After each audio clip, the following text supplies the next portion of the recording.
Moi, j'ai une autre théorie. Mais c'est une théorie, puis je trouve ça intéressant. Mais ma théorie du jour... Marc Boilard. Complètement. Écoute, on en parlait rapidement tantôt avec Francis Gosselin.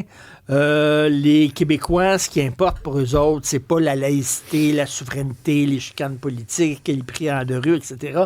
C'est leur pouvoir d'achat. Ouais, Ça va coûter combien à l'épicerie? Oui, je t'ai sorti un petit graphique qui était dans Le Soleil ce matin, le journal de la région de Québec, oui.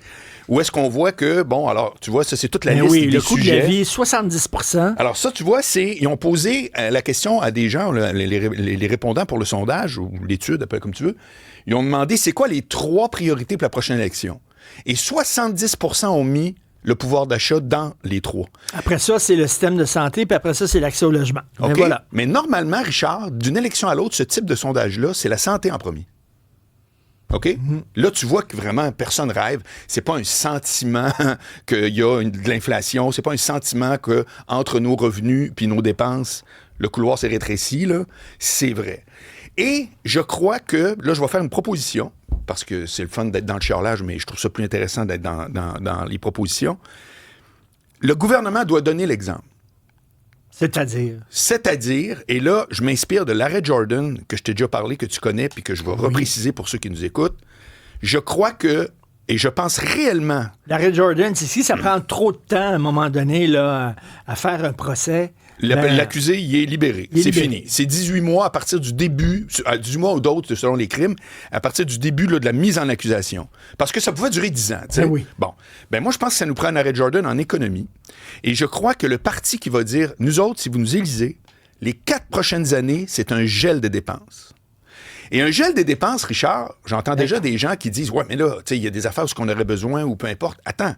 C'est le dernier chiffre de la colonne que je parle. En un mot, si tu me dis qu'il faut rajouter absolument de l'argent en santé, fine, tu vas couper l'équivalent ailleurs. Tu vas faire comme tout le monde. Non, mais le monde va chialer. Ben, en tout cas, peut-être pas le monde, mais les organismes. Ben, c'est exactement ceux-là que je vise. C'est exactement ceux-là que je vise. Dans nos... Il y en a-tu des organismes qui sont subventionnés par l'État? C'est une blague. C'est des milliers et des milliers. Complètement. Puis l'association de patentes, puis tout ça, ça reçoit un chèque, ça se fait une paye. Puis probablement que c'est toutes d'excellentes intentions. Puis c'est pas moi qui vais juger de ça, mais je te dis juste que honnêtement, ça serait un ménage. Et sais-tu quoi? Ce système-là, il existe déjà. On dirait que personne ne s'en rend compte. Ça s'appelle un gouvernement minoritaire. C'est exactement ce qu'on a à Ottawa. Qui meurt à cause de ça? Personne. Ça veut dire que quand tu es minoritaire, tu es obligé de t'arranger avec du monde qui sont pas dans ton équipe en disant « Garde, m'a voté celle-là, la prochaine, go, on y va. » On est obligé de s'entendre. Ben moi, ce que je te dis, c'est que s'il y avait... Écoutez, je vous le dis, là, les dépenses du Québec sont chiffrées au total à X. Pour les 4 prochaines années, ça bouge pas. Maintenant, chaque ministre, vous allez me dire qu'est-ce que vous avez besoin, puis vous allez vous arranger entre vous autres. Ils l'ont fait régulièrement, cet exercice-là. Ils l'appliquent pas. Où ils disent, là, on va passer à travers tous les programmes, puis on va voir là, où il y a des coupures qu'on peut faire, puis à la fin, ils disent toujours, à la fin de l'exercice, ben là, finalement, on peut couper nulle part.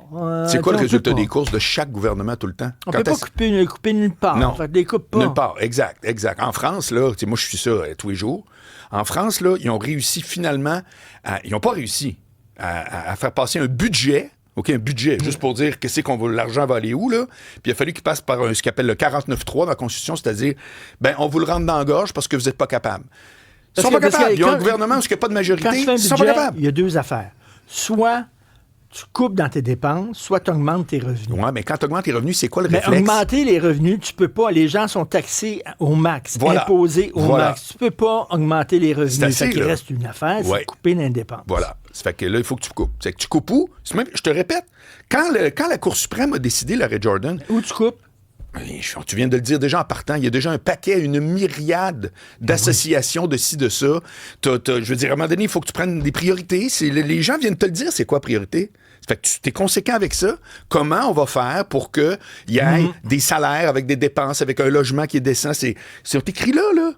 Et sais-tu où la souveraineté dans le sondage? Le pourcentage? 10. Si t'étais au PQ, là, est-ce que tu friquerais un peu? Non, parce que je pense qu'ils savent qu'il y a une différence entre la popularité qu'ils ont et le projet de référendum. Les gens, c'est pas tout le monde qui met un X aux deux places. C'est pas parce que les gens votent PQ qu'ils votent pour la souveraineté. Complètement. Ils votent peut-être pour un bon gouvernement. Oui. Puis là, c'est ça. Puis je trouve qu'à date, Paul Saint-Pierre Plamondon fait un très, très bon travail. Il se fait accuser de toutes sortes d'affaires. C'est totalement absurde. Mais dans la vraie vie, qu'on soit pour ou contre, on a le droit de pas être péquiste. Mais je suis convaincu que l'électeur péquiste moyen est pas nécessairement un souverainiste accompli qui a hâte de mettre son X sur le haut. Mais l'électeur moyen dit arrêtez de nous parler 10%. Arrêtez de nous parler du sexe des anges. Voilà. Puis tout ça, parler des vraies affaires qui nous touchent. Exact. Les vraies affaires qui touchent le vrai monde. Ben oui, comme on parlait cette semaine. Mais tu ris, mais ça a l'air démagogue, mais c'est parce qu'à un moment donné, tu dis que tu veux que les choses changent, ça prend une majorité. Est-ce que tu rêves d'un gars qui a une chaîne de ça? Non, pas du tout. Comme Musk? Non, mais ça donnait quoi en passant? Ça donnait quoi en passant? Qu'est-ce que ça donnait? Qu'est-ce qu'il a fait? Rien. Ça a été un show de boucan. Ouais. Alors, il y a Milley en Argentine qui, lui, ça a l'air qu'il fait des jobs qui... Puis encore là, c'est qu'à un moment donné, c'est des vases communicants. Là, tout le monde dit, ah oui, il a ramené du logement, semble-t-il, plus abordable ou peu importe, mais il y a une pauvreté puis une précarité. OK, je te laisse là-dessus. Tu penses-tu vraiment qu'un politicien ou une politicienne peut se faire élire en disant, en campagne électorale, on va couper dans les dépenses? Non, pas avec comment tu viens de le dire. Mais je vais te dire de quoi je te le jure. Je suis convaincu que compte tenu de ça, compte tenu de la période, compte tenu de l'actualité internationale, celui qui va se présenter en disant, moi je vous le dis, là, la première affaire dans mon parti, là, la première chose, c'est qu'on va geler les dépenses pendant 4 ans. Or, remarque ma formulation. J'ai pas dit on va couper les dépenses, on va les geler. Ça veut dire que quand le gros bon sens, quand un de mes ministres va dire c'est absolument prioritaire qu'on investisse dans les hôpitaux, ben il va falloir qu'il s'entende avec un de ses collègues pour couper ailleurs.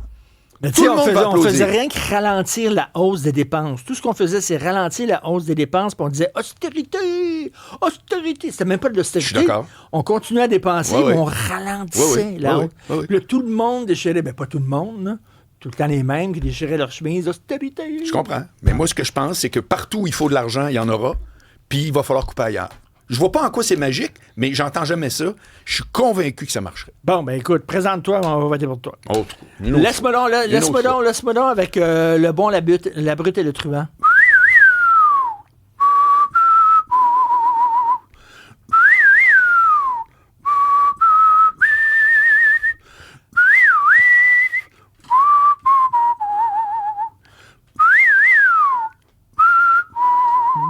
C'est une de mes bonnes à date, là. C'est une de mes bonnes, là. C'est une de mes bonnes. Tu me donnes le goût de voir le film. Salut, Marc.